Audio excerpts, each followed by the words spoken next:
Dice la palabra de Dios entonces en Tercera de Juan, versículo del 1 al 6. Si me sigue con su vista, ponga atención. Dice la palabra de Dios así: el anciano Agayo, el amado a quien amo en la verdad. Amado, yo deseo que tú seas prosperado en todas las cosas y que tengas salud, así como prospera tu alma. Pues mucho me regocijé cuando vinieron los hermanos y dieron testimonio de tu verdad y de cómo andas en la verdad. No tengo yo mayor gozo que el oír que mis hijos andan en la verdad. Amado, fielmente te conduces cuando prestas algún servicio a los hermanos, especialmente a los desconocidos, los cuales han dado ante la iglesia testimonio de su amor, y harás bien en encaminarlos como es digno de su servicio a Dios, para que continúen su viaje. Estos 6 versículos de la carta de Juan pues nos dejan ver ya el sentir del escritor sagrado para en esta ocasión dirigirse específicamente a un hermano, al hermano Gayo. Vemos como la primera de Juan es una carta, y lo menciono en la introducción, pero es una carta que parece general para iglesias en aquella región. La segunda de Juan ya no es para las iglesias, es para la iglesia elegida.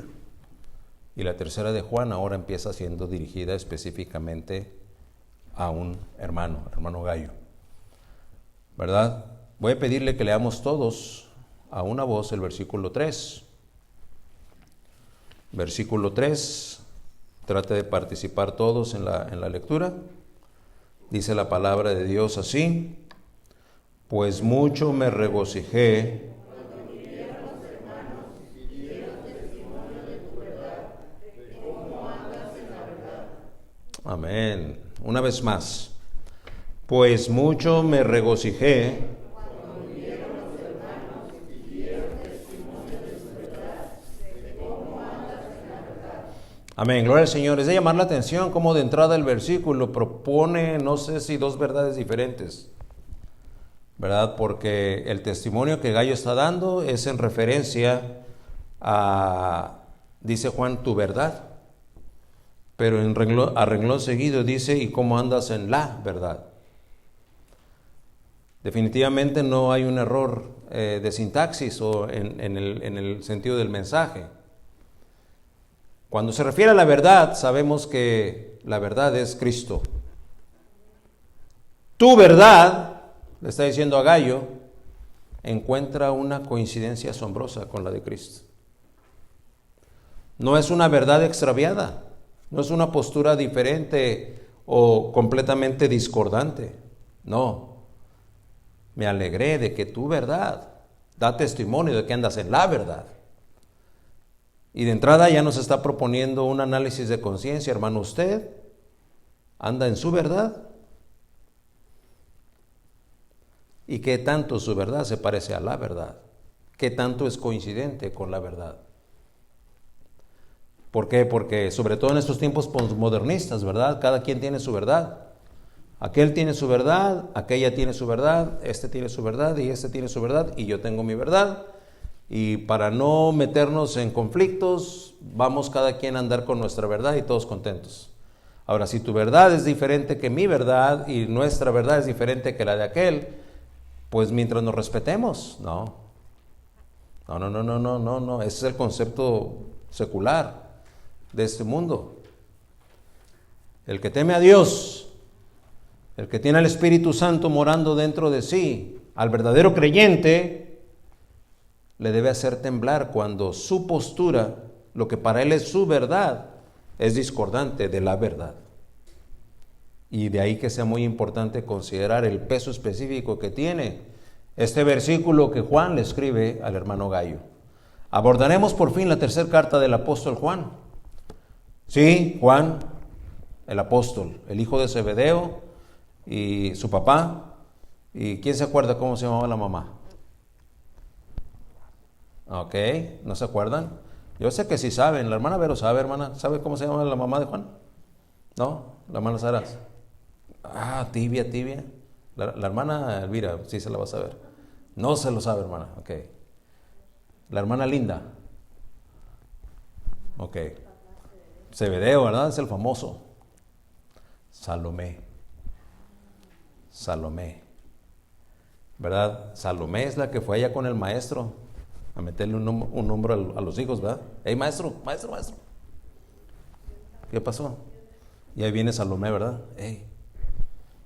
Cuando estés allá, que mis hijos, uno esté a la derecha y el otro a la izquierda.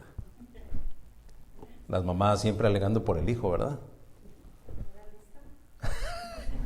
Andaba queriendo ganar el favor de Cristo, así, ¿verdad?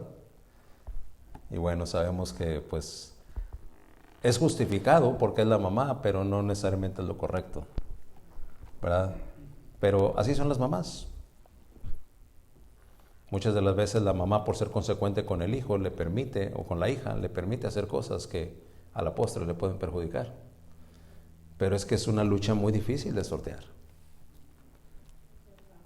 Y bueno, por eso quise mencionarla. Zebedeo su papá y Salomé su mamá. Hermano de Jacobo. Ese Jacobo también identificado entre los 12.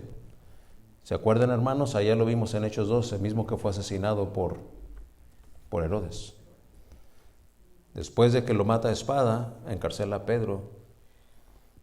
Y es donde vemos uno de los milagros más velados que hay en la palabra de Dios. Se los revelaba a los hermanos, ¿verdad? ¿Puede ver el milagro que ya está sucediendo ahí en la cárcel? Y dicen los hermanos, ¿cuál milagro? Pues Pedro acaba de ver cómo Jacobo es sacrificado a espada. Y dada la turba que se hizo, lo meten a la cárcel, no con la expectativa de dejarlo ahí descansar, ¿no? De matarlo al amanecer. ¿Dónde está el milagro? Léalo en Hechos 12. Sabe que lo van a matar al amanecer. La iglesia está orando y él está dormido. Les decía a los hermanos, ¿ha de haber estado ahí roncando bien a gusto? ¿Ah?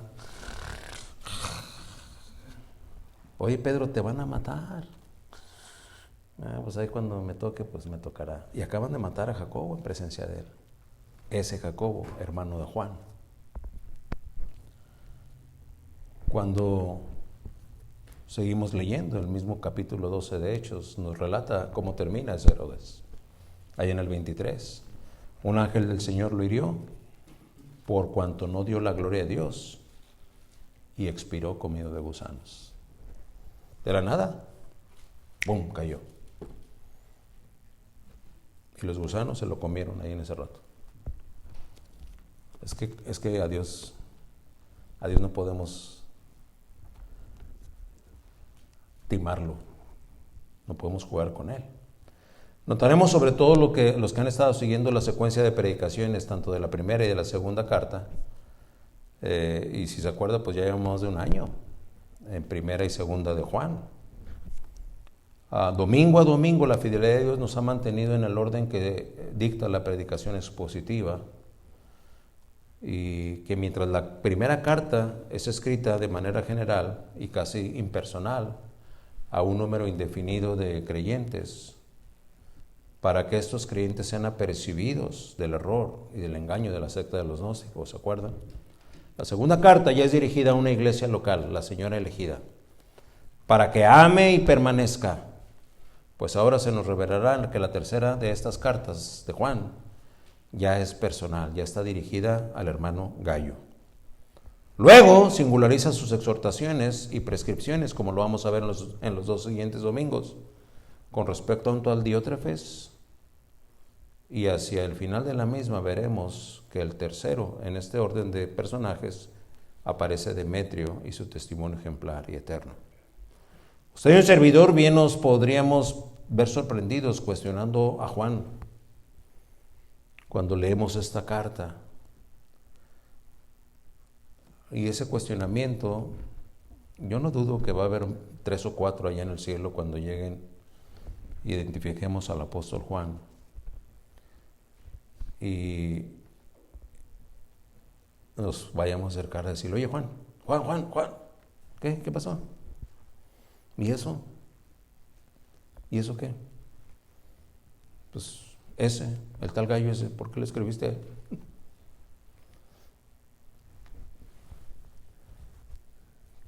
Quedó en el canon de la palabra de Dios. Todos los cristianos aquí sabemos de un tal gallo del que tú le escribiste, pues, ¿de qué privilegios goza? Como para que quieras o tengas que escribirle tú, el apóstol, el amado, a él. Gallo.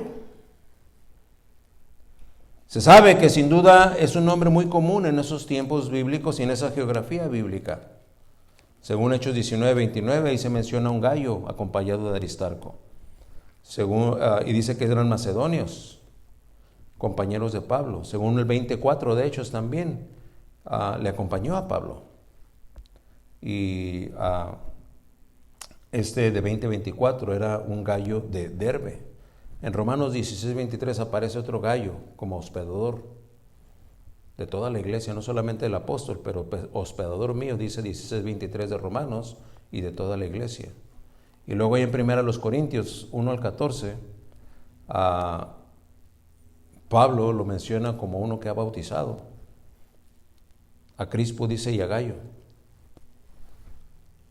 Pero no hay evidencia de que cualquiera de estos gallos que están mencionados aquí, no hay una evidencia sólida que diga, este gallo al que está escribiendo Juan es uno de los que cita Pablo allá en sus cartas. Sin embargo, sin haber referencia sólida, todavía más allá de la presunción, podríamos decir que este gallo de tercera de Juan remotamente podría, y digo solamente podría, ser el mismo del que Pablo escribe allá en 16:23. ¿Por qué? Dice, porque es hospedador. Lo hospeda él y hospeda toda la iglesia. Y es una de las características que el gallo de tercera de Juan también tiene. Pero repito, es solamente una especulación, no hay una solidez al respecto. Pues como lo veremos, la hospitalidad para con los de la familia de la fe es tema toral en esta carta. Si recordamos, en su segunda carta, Juan nos instruye a no ser permisivos, ni tolerantes, ni cordiales con los falsos. ¿Se acuerdan que lo vimos? Bueno, pues en esta tercera carta la instrucción se centrará en ser hospitalarios con los verdaderos. Así como en segunda de Juan dice, con los tales ni aun comáis. Aquí dice, no, la instrucción es a que seas hospitalario, pero siempre y cuando sea con los verdaderos. El título del mensaje, de cómo andas en la verdad, es el título del mensaje escrito del puño del escritor sagrado e inspirado por el Espíritu Santo. Sí, es dedicado personal y específicamente a Gallo, pero una vez canonizado en la eterna verdad, en la eterna escritura, en la que es verdadera, absoluta y pura revelación de Dios, le hace tener una eterna vigencia para que sus verdaderos hijos, ¿usted es un verdadero hijo de Dios? ¿Ok? Sus verdaderos hijos, observemos, nos identifiquemos e imitemos el testimonio de un hermano como el hermano Gallo. ¿Cuál testimonio?, preguntará usted.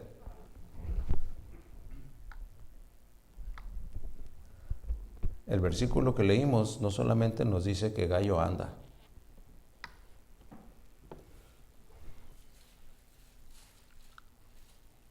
sino también nos describe cómo anda. Muchos aquí vemos que andamos, es decir, vivimos, nos interrelacionamos, interactuamos con otros.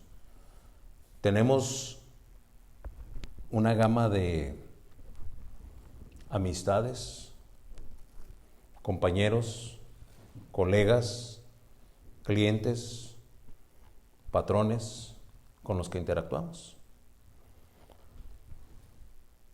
Siendo cristianos, A lo mejor alguno de ellos, a lo mejor alguno de ellos sabe que usted es cristiano, pero no todos. Ahí es donde empezamos a preguntarnos, ¿cómo andas? ¿Cómo andas? ¿Cómo andas? Llega la hora del servicio y media hora antes parece que el cristianismo nos alcanza. Y entonces me quito yo el gerardismo, lo dejo ahí y me pongo el cristianismo y me voy a la iglesia. Pero salgo de la iglesia y llego y me quito el cristianismo y me pongo el gerardismo para seguir conduciéndome.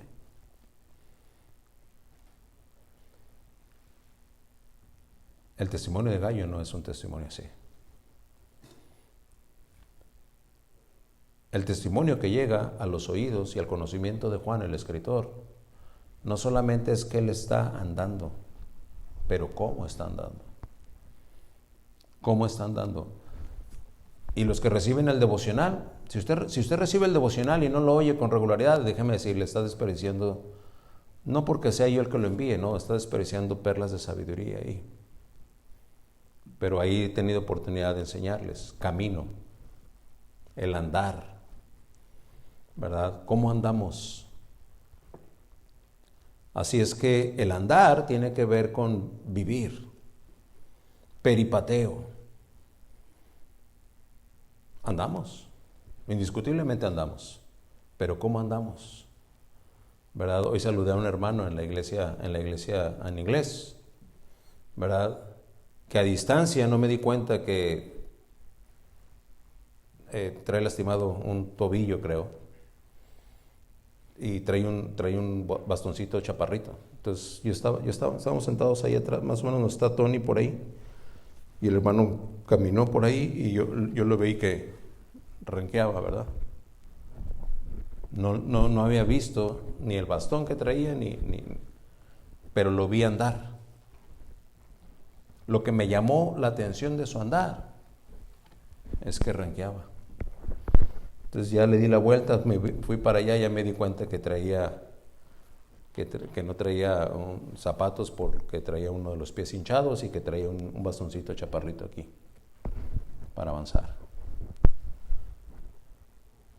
Solamente lo menciono como una ilustración. Andar es una cosa, cómo andar es otra.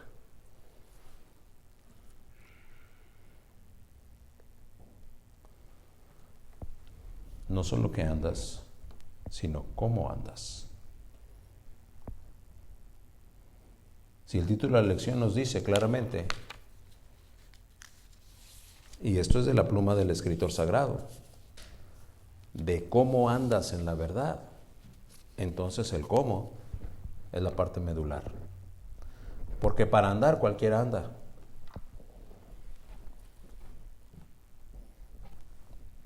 Pero andar de acuerdo a la verdad, eso solamente alguien que tiene un testimonio de una vida controlada por el poder del Espíritu Santo. Vamos a pedirle a Dios que Él nos hable en esos 3 puntos del mensaje, porque aquí vamos a abordarlos. Señor y Padre nuestro, entrego este mensaje a ti, Señor, que tu propósito divino se cumpla de manera particular en cada uno de los que estamos aquí, estamos escuchando. Salvaguárdanos de cualquier distracción, aparta a Satanás de los teléfonos celulares o de los pensamientos que divagan y nos hacen extraviarnos, para que cuando menos esta próxima media hora, Señor, nuestra atención esté completa y absolutamente enfocada en ti. Ayúdame a predicar con verdad y con denuedo y con claridad, con simpleza, Señor, y que en este esfuerzo tu nombre sea glorificado y tu propósito sea consumado. Te lo ruego en el nombre del Señor Jesús. Amén. En esta incursión meditativa de nuestro mensaje encontraremos la notable manera en la que el anciano Juan se dirige, en este caso, a Gallo. Y digo notable porque desde los primeros versículos empieza a aparecer ese término afectivo del apóstol. En el versículo 1 se refiere a él como el amado, y luego dice a quien amo. En el versículo 2 le vuelve a decir amado, y ahí es donde menciona lo de prospera tu alma. Versículo 5, amado. Versículo 6, de tu amor. Versículo 11, amado. Y oiga, el testimonio de Gallo debe ser ejemplar, porque para que Juan se dirija a él así. Mire que si usted y yo fuéramos de la iglesia de Juan, me voy a atrever a preguntarle, ¿cómo se dirigiría Juan a usted? Gerardo,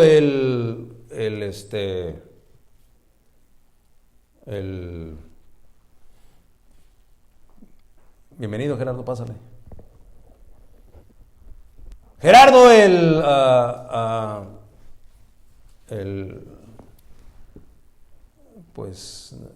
tibio, Gerardo, de modo, ¿verdad?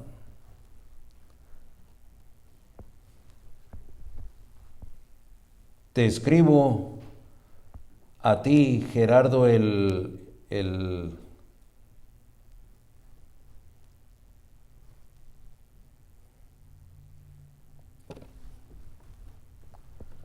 a Gallo le dice el amado.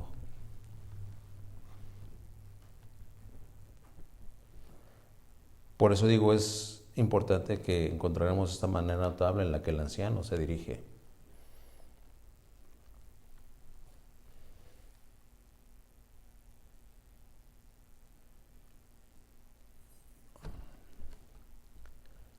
Concédame una pausa aquí, paréntesis aquí. Es por la preciosa y gratuita gracia de Dios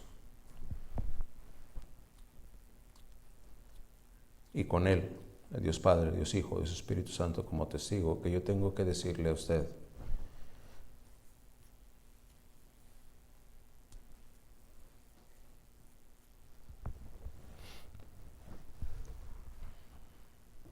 que quien hoy aquí, desde este púlpito les habla,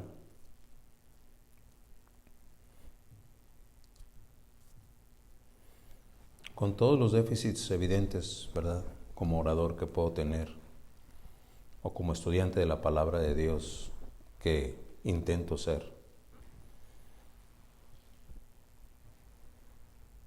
y con mis fallidos intentos de predicarles,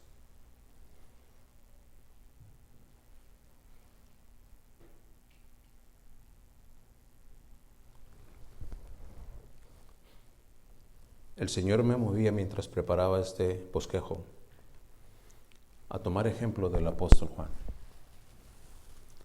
No sé qué tan notable era el testimonio de Gallo, debe haber sido notable.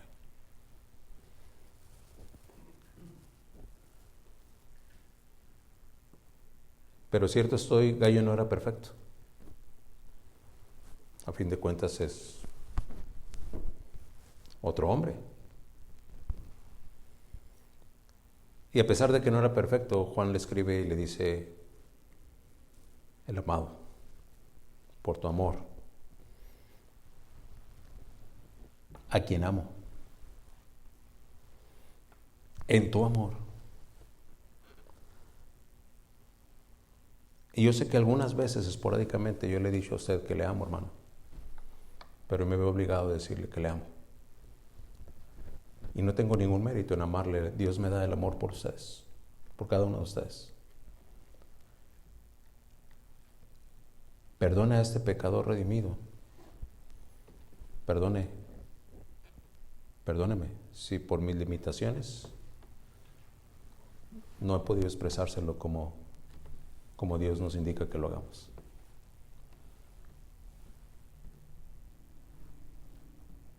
Dios me predicó a mí. A veces nos volvemos exhortativos, reprendemos, Nuestra instrucción no es lo amorosa que debiera. Y en esos versículos, cuando veía como Juan le escribe a Gallo, varios de ustedes vinieron a mi mente. ¿Cómo le escribiría yo una carta ahorita al hermano? ¿Qué le diría? ¿Cómo me expresaría de él? Y el Señor me empezó a dar una buena reprimenda. Yo no sería honesto si no se lo confío.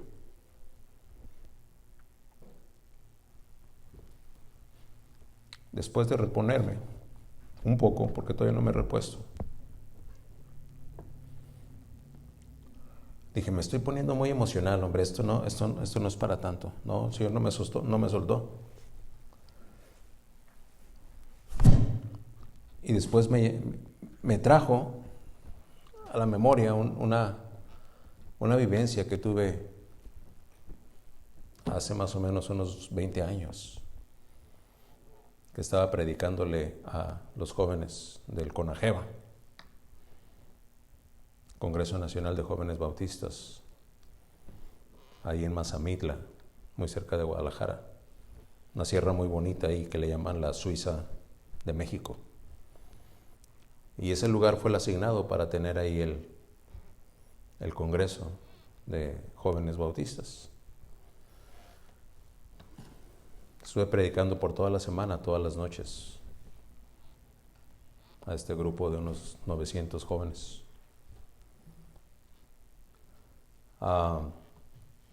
Y son jóvenes de toda la República. La inexperiencia de este siervo inútil no me dio el tacto suficiente para ser severo en mis exhortaciones. Y algunos jóvenes, particularmente de algunas iglesias, recuerdo a unos de Torreón, de Aguascalientes, a una hermanita, recuerdo su nombre, Jael, se acercó para decirme que les había herido con mi prédica de la noche previa. Entonces, y era apenas el miércoles, todavía tenía que predicar jueves y viernes.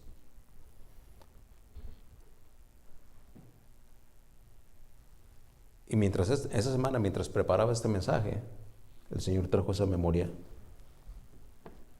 a mi mente.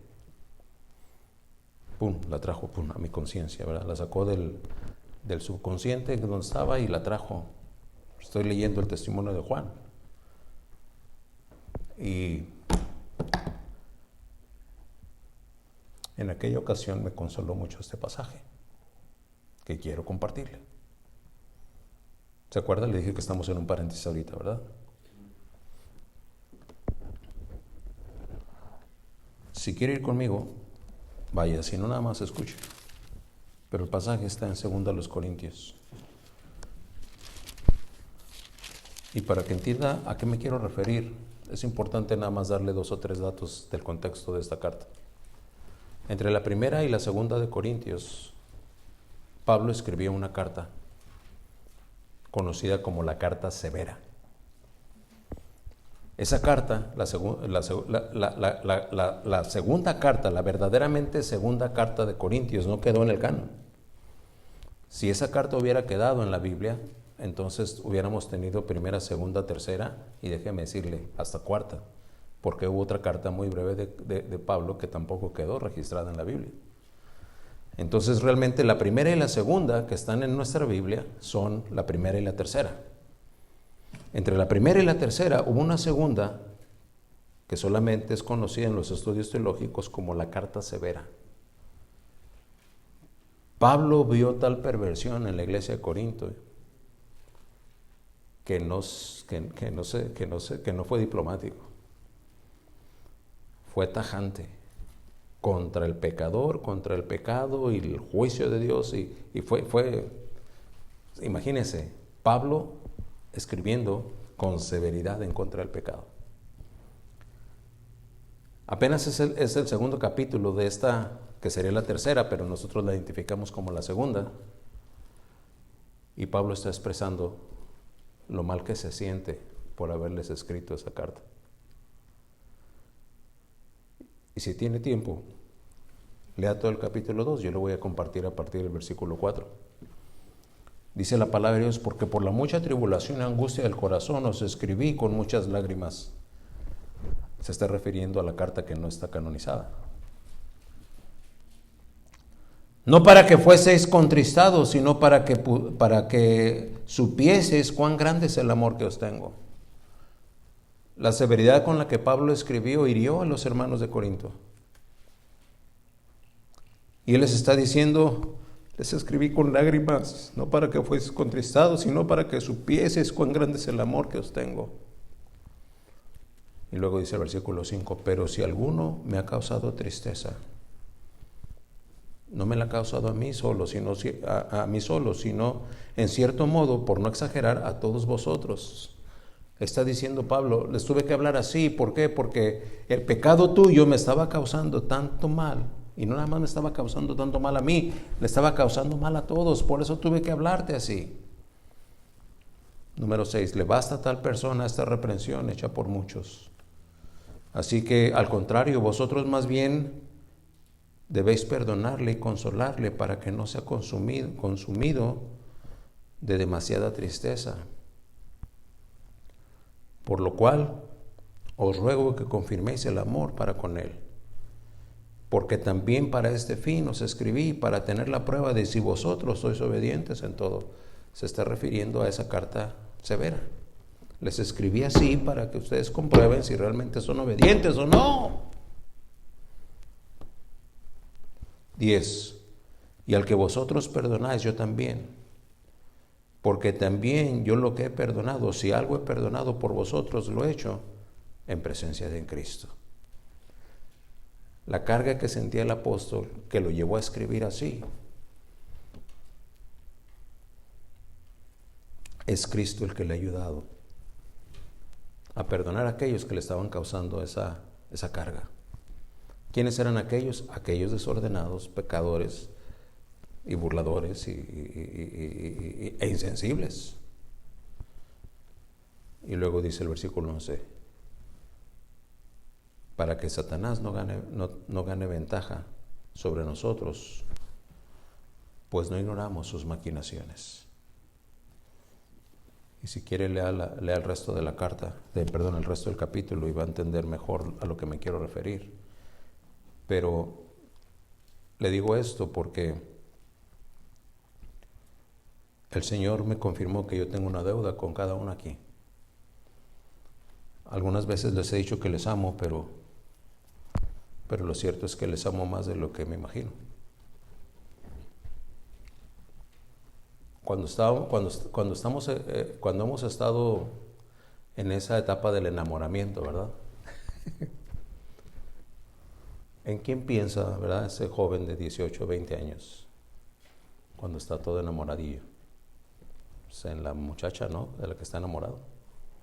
Y viceversa. No piensa en otra cosa. Y cuando puede comunicarse con aquel, lo primero que le dice, ¿sabes qué? He estado pensando mucho en ti. ¿Y qué piensas? Pues no, nomás te estoy pensando. ¿Y tú? ¿No has pensado en mí? No, sí, también, la verdad es que también. ¿Y qué piensas? No, pues... Y es una manera en la que el amor se manifiesta, cautiva nuestros pensamientos. Entonces, yo no lo planeé, ni tracé un plan, ¿verdad? Le estaba comentando al pastor Craig. Okay, voy a pastorear a un grupo de hermanos de los que como a los 3 meses me voy a enamorar, y luego ya voy a pensar siempre en ellos, y luego a los 6 meses voy a empezar a predicarles de esto, y al año les voy a predicar de aquello, y no es así, ¿verdad? Pero yo le doy gracias a Dios por la pandemia hoy en día, y gloria al Señor porque hay algunos que se enfermaron y se aliviaron, incluyendo a mi tío Eliud allá en Guadalajara. Pero gracias a la pandemia, el Señor me ha cautivado pensando en ustedes. Porque cuando envío el devocional, usted pensará que lo hago así. No. Una vez que lo termino, Hay veces que envío 1 o 2 y luego veo a quién se lo voy a mandar. Y el Señor me detiene para orar por usted. No oro media hora por usted, pero el Señor me mueve a orar por usted. Señor, Él nunca me contesta y tal vez nunca oye este documento, pero yo sé que si tú vas a instrumentarlo, le va a ser de bendición. Lo envío confiando en que pueda ser para tu honra y gloria. Y el siguiente, y el siguiente, y el siguiente. Y ya llevamos de 1 año. Entonces, aunque ya no quiera yo, pienso mucho en ustedes. Si cualquiera de ustedes me llame y me dice, pastor, ¿en qué está pensando? Voy a decir, en usted, bueno. Pero no se lo he dicho.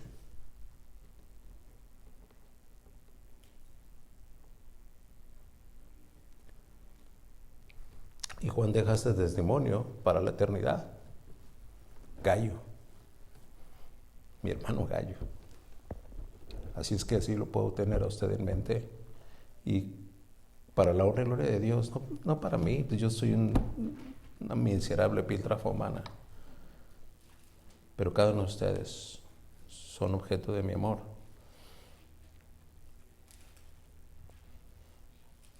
El amor que provoca y que causa Dios en los suyos. Y cierro el paréntesis. Gracias por escuchar eso. Pero así es como llegamos al número 1. Número 1, una prosperidad, sí, pero prosperidad espiritual. Este es un pasaje que usan muchos los del Evangelio de la Prosperidad, ¿verdad? No, hombre, ahí se agarran y dicen, agárrense, porque miren, aquí tenemos al apóstol Juan, nada más y nada menos que el del amor, deseándole y mencionándole y deseándole a Gallo que prospere. ¿Quién no dice aquí, mira? Y agarran ese versículo y lo tuercen al grado tal que déjeme decirle, se vuelven creíbles, ¿verdad? Al anciano Gallo, el amado, a quien amo en la verdad. Amado, yo deseo que tú seas prosperado en todas las cosas. Es el deseo de Dios. Hermano, si usted tiene un negocito que apenas anda ahí levantando, déjeme decirle, Dios quiere prosperarle, nomás pásele aquí y ponga una ofrenda de $1,000 y va a ver cómo Dios le bendice. Y tuerce. Usted trae un trabajito ahí del mínimo. Dios le quiere dar un ascenso para que le paguen el doble y aparte le den beneficios de esto y de esto y de aquello. Pero nomás pásele aquí y ponga uno de 500. Ponga una ofrenda de 500. Y con eso va a tener la prosperidad de la que le desea aquí el apóstol Juan a Gallo. No. El deseo del anciano es válido. Yo deseo que. Y luego dice, tú seas prosperado. En el mismo nivel de prioridad, sigue diciendo, en el mismo nivel de prioridad, yo deseo que tengas salud. La interpretación aquí aterriza empatando ambos conceptos. Pero vea la palabra como, que es la que tiene el peso específico de la interpretación. Dice, como prospera tu alma. Amado, yo deseo que tú seas prosperado en todas las cosas y que tengas salud. Así, indicativo, como comparativo, prospera tu alma. Entonces aquí la prosperidad no es material, es espiritual. Por eso decimos una prosperidad sí, pero espiritual. Espiritual. Prosperar. Quiere decir progresar. Los sinónimos: progresar, optimizar, satisfacer, saciar, aliviar, triunfar. No dice enriquecerse. ¿O sí? Prosperar no es enriquecerse. Y luego menos enriquecerse con bienes materiales o abundancias monetarias. ¡Jamás! Pero estos lobos que no quieren hacer otra cosa más que devorar al rebaño. Ahí dice que Dios quiere prosperarte. Ahora, no podemos dejar pasar el hecho de que en el Antiguo Testamento las muchas posesiones materiales eran indicativo de las muchas bendiciones de parte de Dios, a la vez de que la carencia de ellas bien podía ser vista como maldición de Dios. La sabiduría divina la expresa así allá en Proverbios 10:22. La bendición de Jehová es la que enriquece y no añade tristeza con ella. Aquí sí estamos hablando de una prosperidad que enriquece, pero dice no añade tristeza con ella. Y sobre todo en la cultura judía, y ustedes saben cuán holgadas son las condiciones económicas de la mayoría de los judíos. Yo todavía no he visto a un judío desposeído, y Dios me ha dejado conocer a varios. En su cultura es normal. El poder económico lo ven como bendición de Dios. Y las estructuras socioeconómicas de la cultura como tal tienen instrumentos precisamente para no dejar desamparado a aquel que puede tener algún quebranto económico. Porque se acercan, eres un hermano de raza, ok, pues te conozco a tu padre, conozco a tu hermano, conozco a tu madre, ven, yo te apoyo. Y aquellos apoyan desinteresadamente. Y aquel con todo ese círculo y ese beneficio prospera y entonces le paga al que lo ayudó. Sin réditos. Y es un apoyo en el que la solvencia económica se vuelve traducción directa de la bendición de Dios. Por eso el sabio escribe, la bendición de Jehová es la que enriquece y no añade tristeza con ella. Así podemos ver que en el Antiguo Testamento hay personajes reconocidos precisamente por su riqueza, por su solvencia económica. Job era rico. Lo encontramos descrito allá en Job 1 del 1 al 5. Abraham era rico, Génesis 13, 2 y 24 del 34 al 35. Jacobo era rico, sí, Génesis 30. Todo Génesis 30 al 27 al 43 y el 31 al 40, del 4 al 9. Salomón era rico, Primero de Reyes 3, 5 al 14, 10, 14 al 29. Y leímos un poco de la semblanza de Salomón cuando pidió sabiduría. Y donde Dios le prometió, como pediste sabiduría, también se te va a dar. Y fue el hombre más rico. En el Nuevo Testamento, las bendiciones de Dios se manifiestan de una manera nueva. Pero claro, los del Evangelio de la Prosperidad se quedan estacionados en el Antiguo Testamento, porque es aquello que les hace funcionar su maquinaria de engaño. Y rara vez van a mencionar un pasaje del Nuevo Testamento. ¿Por qué? Porque en el Nuevo Testamento la manera en la que Dios manifiesta su forma de bendecir es nueva, es diferente. Así es que tenemos que tener cuidado con el engaño de los rojos rapaces que desde la herejía del Evangelio de la Prosperidad embaucan y engañan a muchos con una facilidad asombrosa. ¿Cómo puede ser eso? Preguntaría usted o preguntaré yo. Bueno, es que alrededor del mundo la codicia en el corazón del hombre natural es atraída y seducida. Si yo voy a esa iglesia y si hago lo que ellos me dicen, voy a tener más, pues voy a obedecerles. Porque así ando detrás de mi codicia. Yo quiero tener más. Yo quiero mejorar mi carro, quiero mejorar mi casa, quiero mejorar mi guardarropa, quiero mejorar mis relaciones, quiero mejorar mi estatus, quiero mejorar mi oportunidad de viajar, de conocer, de crecer. Quiero tener más y se vuelve estoy en esa dinámica codiciosa y oigo que aquí hay una voz que me incita a hacer eso, pues claro, ahí voy. Pero está muy lejos de la verdad bíblica.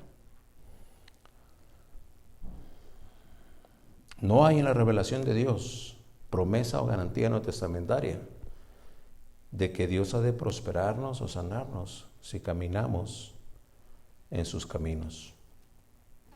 Esa sería también no nada más el evangelio de la prosperidad, pero la teología retributiva.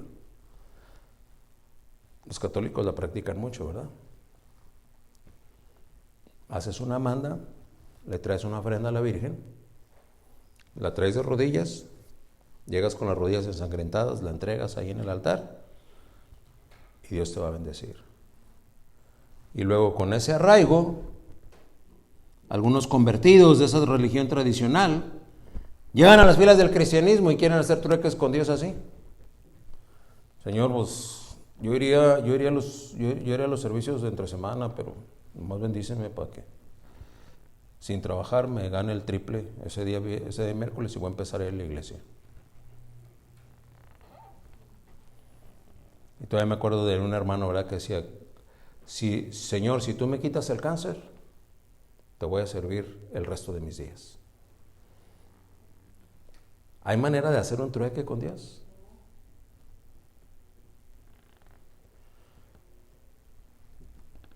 No hay en la revelación de Dios promesa o garantía no testamentaria de que Dios ha de prosperarnos o sanarnos. Y yo siempre uso el ejemplo de Pablo. Si así fuera, después de aquella conversión en el camino a Damasco, el testimonio de la palabra de Dios nos dice que Pablo quedó con un aguijón en la carne, ¿no? Por el que le pidió a Dios que se lo quitara. Por 3 veces. Dirá usted, hermano, pues mire qué sensato Pablo, ¿no? No le pidió más veces Pablo, no porque se haya desanimado, es que Dios lo detuvo. Bástate mi gracia, porque mi poder se perfecciona en la debilidad. No me lo vuelvas a pedir. No hay registro de que lo haya vuelto a pedir. Y si a Pablo no le concedió, ¿qué le hace pensar que a usted y a mí sí nos va a conceder lo que nosotros le queremos exigir? No hay promesa apoyada. Tenemos que entender entonces que si en la revelación no hay este tipo de promesas de prosperidad o de sanidad, si caminamos en sus caminos, podemos encontrar entonces que la prosperidad referida en el Antiguo Testamento es con relación a la de un reino terrenal entre naciones. Génesis 12, del 1 al 3, nos habla del pacto palestino, que queda como garantía de aquella promesa hecha a Abraham. Cuando Moisés escribe en Deuteronomios capítulo del 27 al 30, al cual acota algunos detalles en su despedida del pueblo de Israel antes de morir. Y deja dicho precisamente, allá en el 31:30 de Proverbios y hasta el 32:47, notaremos que esta bendición es una promesa de Dios después de que el pueblo ha estado viviendo por centurias en la esclavitud, primero estando en Egipto sin que no tuviera nada, y luego 40 años en el desierto antes de entrar a la tierra prometida, y luego en cautiverio 70 años en Babilonia. Así es que en ese contexto, si nosotros leemos el Salmo 78 con sus 72 versículos, encontraremos a lo que se refiere cuando habla de prosperidad material. Así es que Juan, cuando le escribe a Gallo, para nada se está refiriendo a que quiere que Gallo se haga millonario. O que si Gallo ha sido tan buen hermano, pues hermano, ya nada más te falta venir a ofrendar aquí, dar aquí una ofrenda sembradora, y ya de ahí para el rey te va a ir bien. No. Nosotros en este tiempo, y en diametral contraste, primero tenemos vida eterna en un reino no hecho de manos, no material, pues. Nuestras bendiciones son posicionales en cuanto a espiritualidad y son eternas. Efesios 1, del 1 al 10, lo describe, y si lo seguimos leyendo, nos vamos a ir así por 3 capítulos, del 3 al 21, toda la descripción que Pablo le da a los efesios para referirse a la bendición que es eterna, a la que trasciende estas latitudes materiales, físicas, en donde la orina y el hollín corrompen. No, es esa prosperidad. No al evangelio de la sanidad y la prosperidad. El deseo del anciano para Gayo es válido, sí, porque se origina en la benevolencia que está desplegado, dejando nula la secular preasunción de que si eres rico, entonces es porque Dios te bendice, o si no lo eres es porque ya te maldijo. No. Apoyémonos otra vez en la sabiduría divina. Hay un hermano aquí que me hablaba de cuánto le significa este pasaje. Está en Proverbios 30, versículos 8 y 9. Vanidad y palabra mentirosa aparta de mí. No me des pobreza ni riqueza, manténme del pan necesario, y no sea que me sacie y te niegue, y diga, ¿quién es Jehová? O que siendo pobre hurte y blasfeme el nombre de mi Dios. El deseo de Gayo el deseo de Juan es válido para Gayo, pero en ese desarrollo espiritual que le concederá dar testimonio de la vida eterna que hay en Cristo. Ahí es donde tenemos que prosperar. Es que usted y yo como cristianos no somos llamados a estar estancados.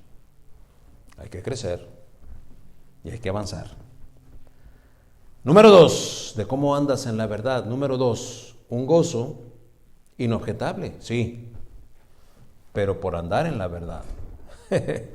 Es que la causal de gozo que usted y yo experimentamos algunas veces, bueno, usted entenderá cuando andábamos ahí en el mundo, ¿verdad? La causa del gozo era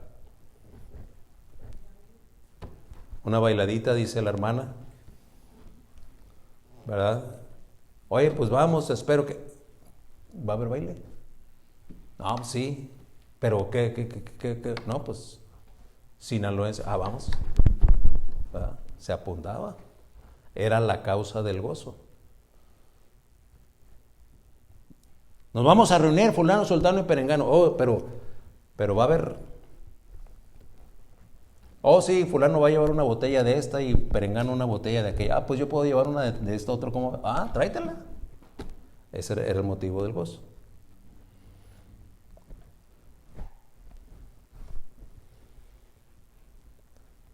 Los motivos del gozo en esa banalidad secular, efímeros y superficiales y casi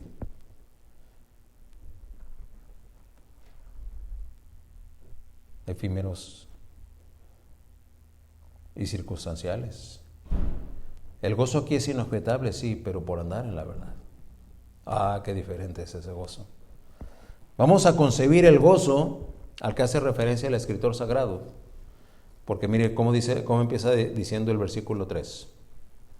Pues mucho me regocijé, ahí está, y celebro que aparezca esa palabra porque es un gozo superlativamente mayor. No se goza, se regocija, es gozo sobre gozo. Es que eso es lo que provoca en el ánimo de Juan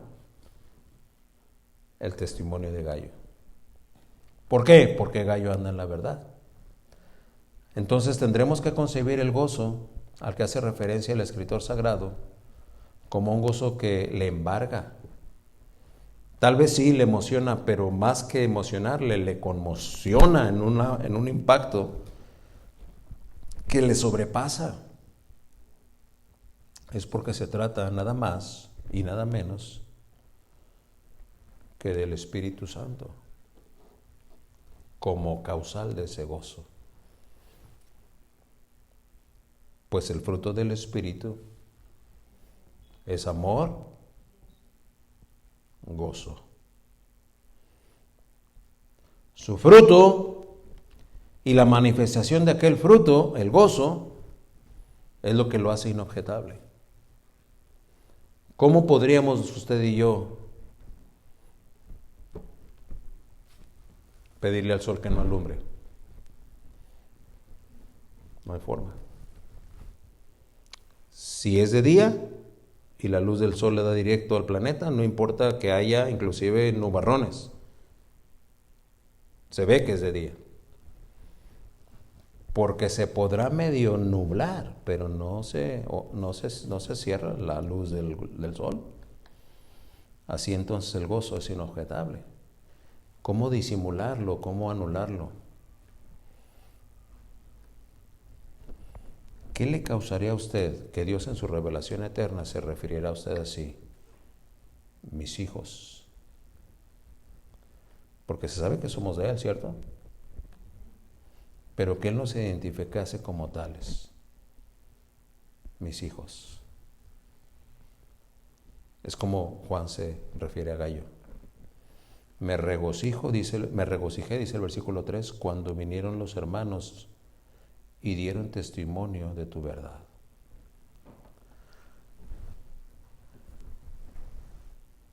Mire, Isaac va a llegar el martes, Dios mediante, si todo sale bien como está planeado, y luego el miércoles va a estar aquí, ¿verdad?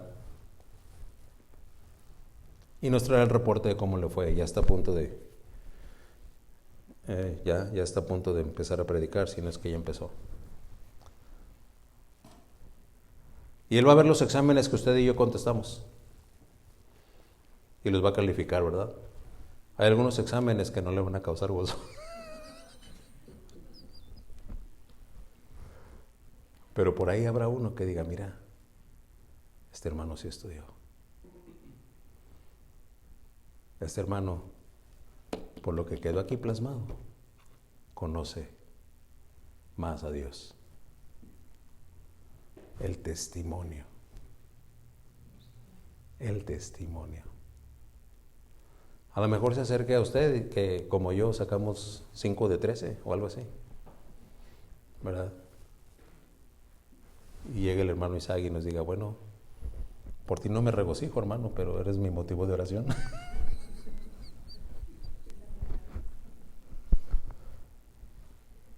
Espero estarme dando a entender cuando lo uso como ejemplo respecto de cómo Juan se está refiriendo de Gallo.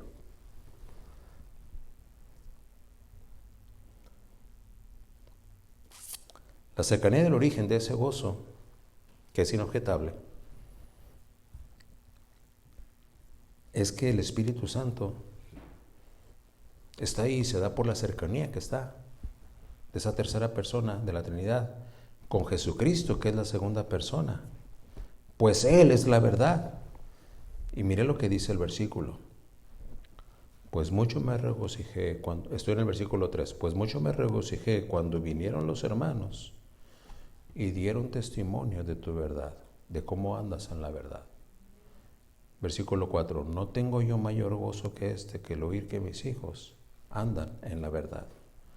Andar en la verdad es andar en Cristo. El Espíritu Santo causa entonces como fruto del Espíritu ese gozo, resultado de que aquel anda en Cristo. Y entonces tenemos al Espíritu Santo, tercera persona, y Cristo obrando directamente. Y por eso el gozo es inobjetable. No, hermano. Teníamos yo creo que como unos 6 o 7 meses aquí, reunidos. Y una familia que ya no viene. Me acuerdo que un día se acercó y me dijo, hermano, la verdad yo sí como que pues llego a la iglesia y pues veo que siempre somos poquitos aquí, comparado a donde nos reuníamos. Y pues como que sí le da uno un poco de tristeza. Le digo, ¿qué? ¿A usted no? Le digo, no creo que me dé tristeza como a usted, pero déjeme preguntarle por qué.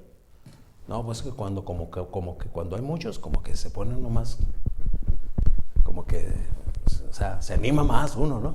Digo, ok. entonces le voy a invitar a considerar qué es el motivo de su gozo cuando viene a la iglesia. ¿Ver una multitud bulliciosa? ¿O es venir a estar en la presencia de Dios?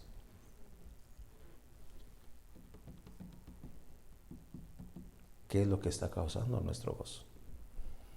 Alabo y bendigo el nombre del Señor, porque sí ha habido quien me ha dicho, bueno, hermano, yo sí, de alguna manera, este cambio Dios tuvo que obrar en mí, porque estaba de alguna manera cifrando mi gozo o recargando o depositando mi gozo en qué se podía ver o dejar de ver aquí, o qué se podía hacer o dejar de hacer. Pero el Señor ya me enseñó que todo es interno, porque es donde el Espíritu Santo trabaja. Y cuando se evidencia, es un gozo permanente, no de altas y bajas, no de fluctuación. Entonces podemos encontrar aquí la teología de lo que le está escribiendo Juan a Gallo, ¿no? El gozo, fruto del Espíritu, porque andas en Cristo, en la verdad.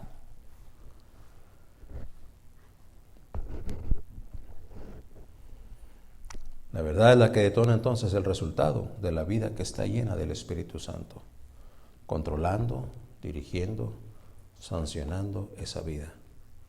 No es un gozo superficial entonces, no es un gozo pasajero, no es un gozo efímero ni circunstancial. Es total, es absoluto. No se trata solo de andar en la verdad, también se trata de permanecer de pie en esa verdad. Es que cuando nos exponemos a la predicación de la doctrina bíblica y cuando nosotros la proclamamos como tal, es para practicarla, para vivirla. De manera que nuestro caminar, nuestro andar, dé testimonio que es un andar que está de acuerdo a esa doctrina. Número 3, de cómo andas en la verdad. A lo largo de esos 3 versículos, el primero cita la prosperidad, que ya explicamos bíblicamente. El punto número 2 habla del gozo y ahora el número 3 cierra con fidelidad. De hacerlo así, déjeme decirle, vamos a estar en la voluntad de Dios. Un servicio fiel. Un servicio fiel. Sí, pero para los que dan testimonio. No vamos a ser serviles. Fiel, que cumple, que es leal,